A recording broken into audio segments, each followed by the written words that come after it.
పత్రి సార్తో అంటే అంత సన్నిహితంగా దగ్గరగా కూర్చొని పాటలు పాడేటప్పుడు మీకేమనిపించేది? ఒక కాన్ఫిడెన్స్ తెప్పించారు సార్. ఓకే. బికాజ్ ఒక పాట ఏదో ఇంకో వాళ్ళని ఇంప్రెస్ చేయడానికి కాదు కదా. మనం ధ్యానంలో వచ్చిన తర్వాత ఒక పాట ఒక ఎనర్జీ. యా. ఆ ఎనర్జీ నీ ద్వారా వస్తుంది, నీకు వస్తుంది, రెండు ఉన్నాయి. నీకు వచ్చిన ఎనర్జీని తీసుకోవడానికి అర్హత, ఒక కెపాసిటీ అది సార్ ఉండి మరీ చూపించి మరీ ఎన్నైనా సందర్భాలు చెప్పచ్చు, ఎక్కడైనా ఆయన ఎప్పుడైనా పాడించేవాడు.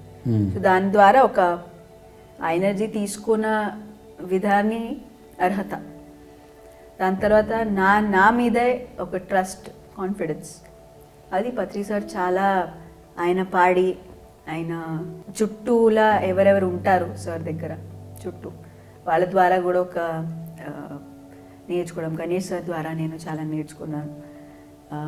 అది చాలా important as a musician journey.